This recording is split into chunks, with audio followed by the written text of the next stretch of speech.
1. When I was 14, my family went camping in a cabin on a lake. The lake was called Pyramid Lake in New York, and we were there as part of a church function. It was late one night, and we were all up late playing cards on the deck of the cabin. I had just been booted from the table for losing, so I grabbed the flashlight and started waving it out over the lake, woods. As I was waving the flashlight, I noticed something. Whenever I pointed it up towards the sky, heat lightning would flash. I thought to myself, that's weird, and turned my light off.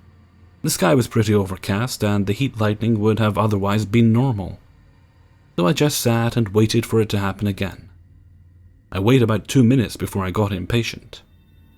So I turned the light on and waved it up towards the sky. The lightning flashed in response. I turned it off, waited a couple of seconds, and then did it again. More lightning. Now I was interested. I pointed my flashlight and flashed it on and off 3 times. The exact same number of flashes came back. I was a little bit freaked out now, but also way curious. I flashed the sky once, 1 flash back, waited, nothing. 4 times back, 2 times back. Once again, 1 back, waited, nothing. I went to my parents who were playing cards and said, "Hey, check this out. I think I'm communicating with God or aliens or something." They gave me the weirdest look. They had noticed the lightning, but they hadn't been paying attention to me. "Watch," I said, and I showed them. 1 flash, 1 back, wait. 4 flashes, 4 back. 2 flashes, 2 back, wait. 1 flash, 1 back. They said that's nice and sort of dismissed me. Well, that pissed me off. I had shown the evidence of something. I didn't know what, but I was brushed off. I went back to my seat and resumed my research. I did a flash and tried to pay attention to the return flash. It seemed indistinguishable from heat lightning. I waited and listened. Only the sound of the woods and my family playing cards. I flashed a couple of times and listened. Nothing out of the ordinary during the return flashes. I decided to test the upper limits of the flashing. I started flashing my light and just kept going. The lightning started flashing in reply, but instead of counting, I just kept flashing. The lightning kept coming at the same rate of my flashes. I upped my pace. The lightning came faster. I upped my pace again, and the returns kept my pace. "Stop!" my mother yelled from across the deck. I could tell she was a combo of annoyed and freaked out. I stopped. That was the last year we went up to the lake. I always wanted to go up and try again, but the opportunity hasn't come up again. Has anyone else encountered anything like this? Any thoughts as to what I could have been communicating with? I appreciate any replies. Thanks ahead of time. 2. I'll describe 3 events that happened to me during my childhood, probably from 8 to 9 years old to 15 to 16. It may not be scary to you, but it was scary to me. 1. I was probably around 9 years old at the time. Some time passed after the death of my grandmother. Maybe a year or so, maybe less. I just woke up in the room of my brother while laying in a bed. I turned my head to the left, and then I saw some bright spot. It was not bright like light or something. It did not light up the environment, but it was a white, yellowish spot in the hallway. At first I thought it was some grain or something in my eye, so I started to blink and rub my eyes to get rid of it, but it did not disappear, and it held its position in the flat. It flew out of the corner and slowly approached the doorstep of the room I was in. Then, I don't know if that really was or is just my imagination, in the center of that glowing sphere I saw some facial features of my grandmother. I was completely scared. I quickly jumped out of bed, got to the phone and called to my mom at work. Crying, I told her what I saw, and she just said that I should grab a knife, in order to feel safer and braver, and come around the house to see that there was nothing here while talking to her on the phone. I did what she said, and there was no one. 2. Some years later, I was sitting in the kitchen late, around 11 to 12 in the night, doing my homework. Then I started to hear noises, slightly hard breath. At first I just sat frightened and listened to it. The sound was in the kitchen where I was, not in the hallway or something. Then I quickly stood up and grabbed a knife. Yes, always grab a knife or something sharp in every unclear situation. I had a thought that the breath might come from the balcony in the kitchen. Maybe some robber climbed in there and took his breath, so I checked the window door. It was closed, and no one was seen on the balcony. I circled around the room in order to detect where the sound was coming from, but then it disappeared. Next morning I told my mother and brother about that event, and they said that some days before they heard someone breathing in the empty hall.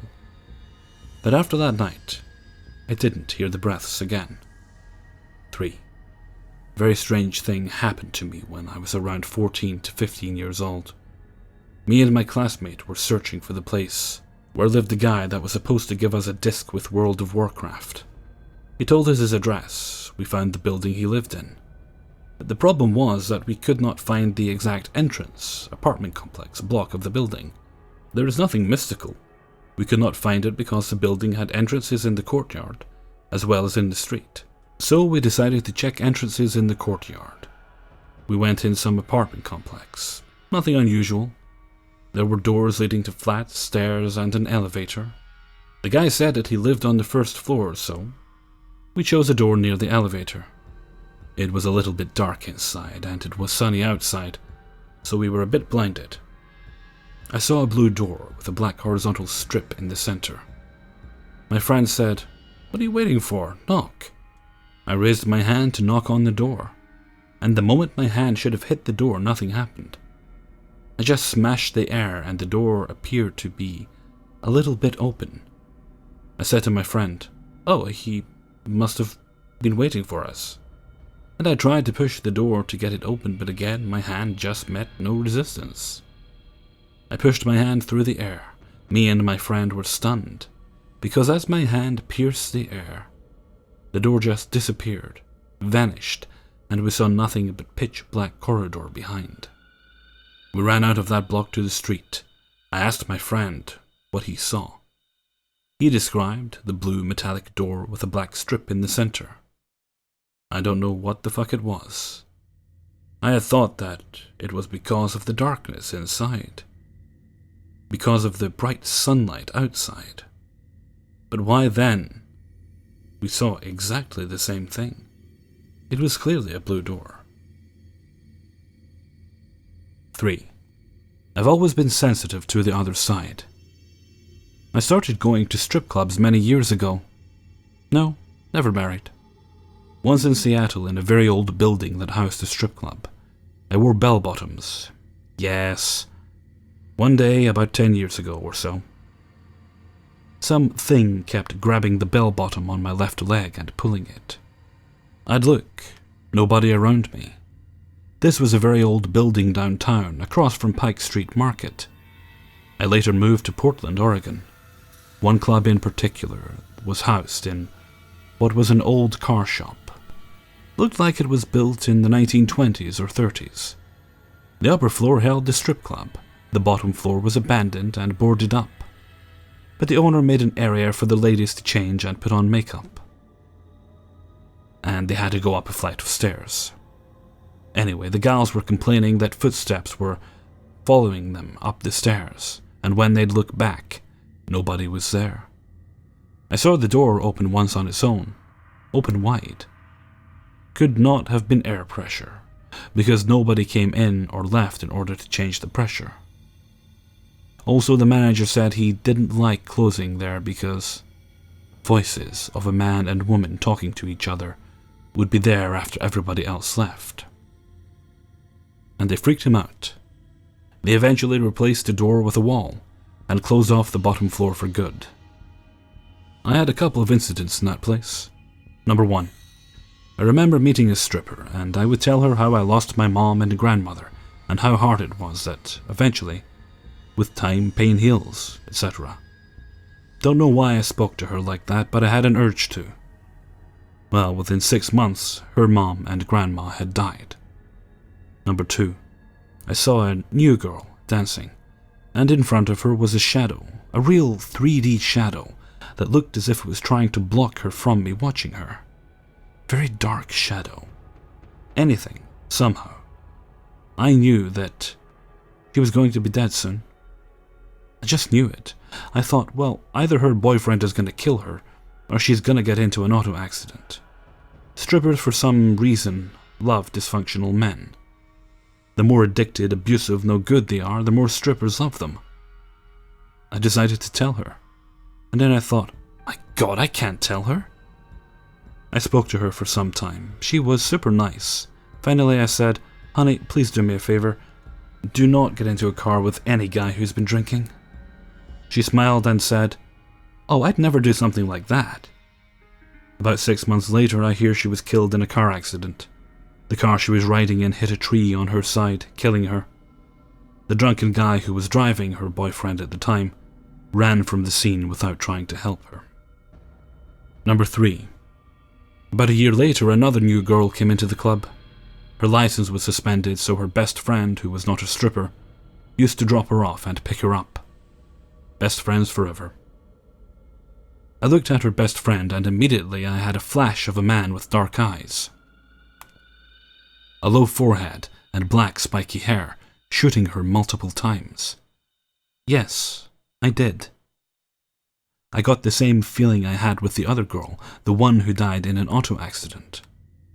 I thought of telling her, but I thought, if I tell this girl some guy is going to shoot her, she's going to think I'm threatening her. So I decide to get a go-between. So I tell the stripper, the best friend of this girl, and I say, can I talk to you for a second? Your friend is in danger, and the stripper said, from who? I said, from her boyfriend, and the stripper jumped up in anger and pointed to some light-haired guy in the room and said, she doesn't have a boyfriend, that's her husband over there. And she stormed off, visibly angry. I looked at the husband, and he looked nothing like the guy in my flash. He had a high forehead, light hair, and large light eyes. I said to myself, well, I guess I was wrong. About 2 months later, I come into the club, and a friend of the girl says, she's really upset right now. She's in the back crying. She just found out that her best friend has been murdered. Please soon arrest the murderer, her next-door neighbor. He took her into the woods and raped her, then shot her 6 times. Left her there. Told his wife the police had been kidnapped and escaped. They tested his hands and found the remnants of gunpowder. He confessed to kidnapping her, raping her, and then shooting her 6 times. He got life. He had small dark eyes, low forehead, and short black spiky hair. Why did he kill her? According to him, which may or may not be true, they had a brief affair, she called it off, and he was obsessed with her. He forced sex on her. She threatened to inform the police. He panicked and shot her 6 times.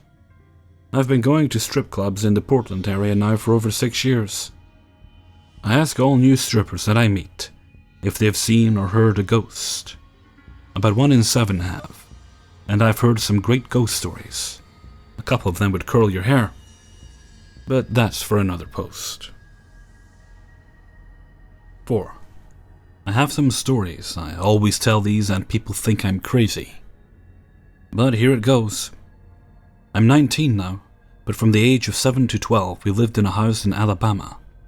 Nice neighborhood. We had some woods behind our house, but you could see through them to another neighborhood, sort of far away. This part does matter. I can't remember them in order, but I do remember a lot of them.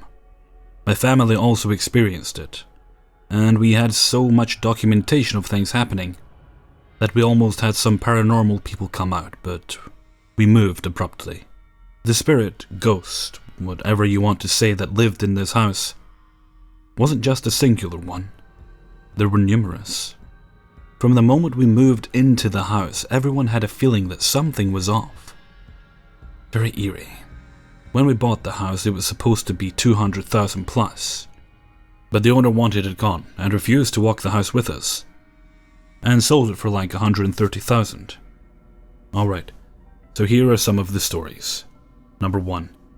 I was asleep, and above my bed there was a huge rectangle window that had a street lamp outside of it, and the light would shine in and you could see the reflections on the walls. As I was laying there, I saw a man with a huge top hat walking across my room in the shadows. It stopped in the corner, and I waited for a few minutes, terrified, and decided I would see if it was someone outside, so I could tell my dad. I got up and looked out the window, and there was nothing there. When I looked back at the wall, nothing was there. Number 2. Numerous times I woke up and would see white orbs floating around the room. Number 3.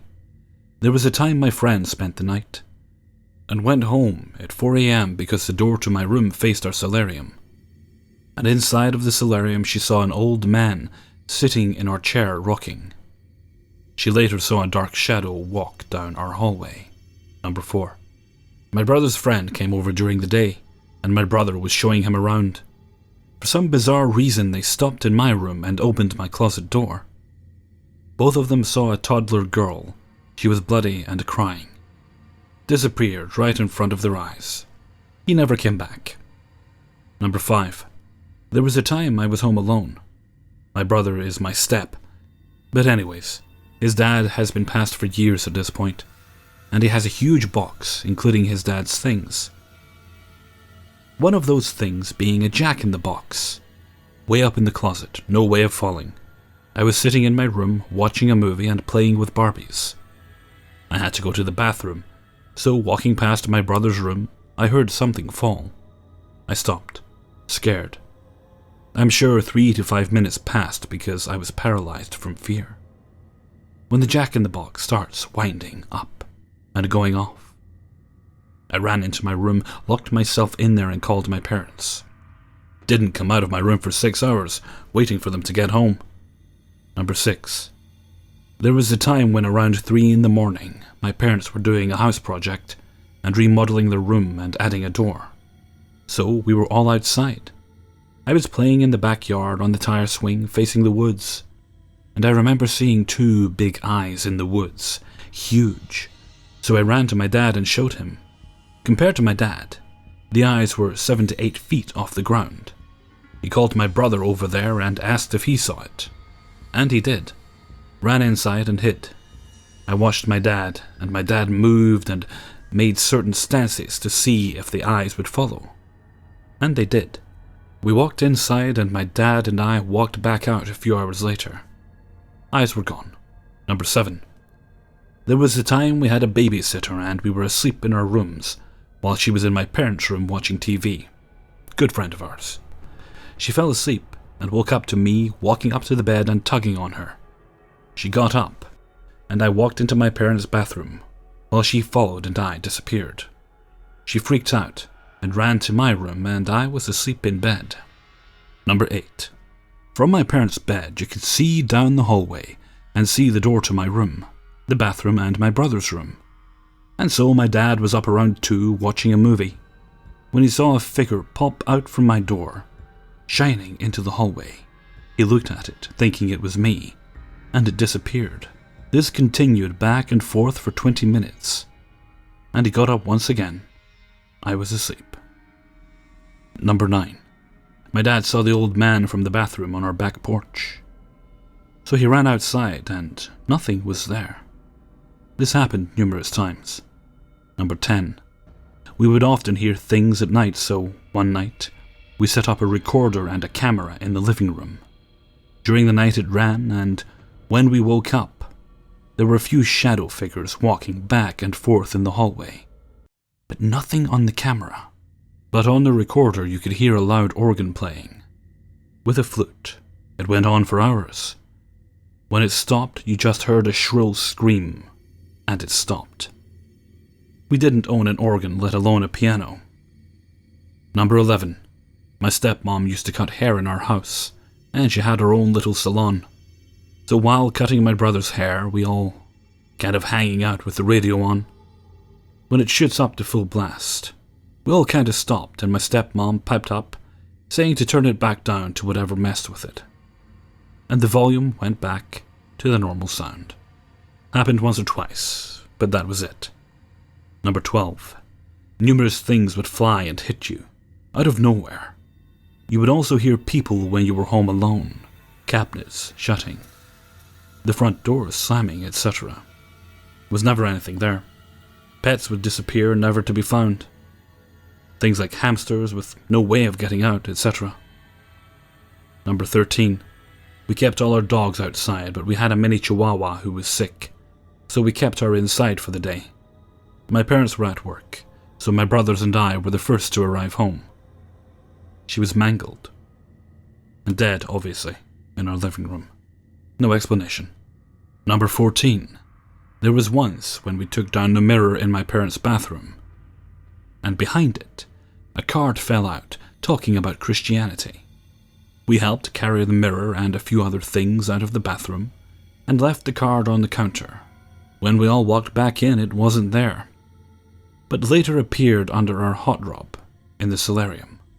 I do know that the man I saw in my room with the top hat has followed me to 4 different houses, and currently plays with my 3-month-old while she's asleep.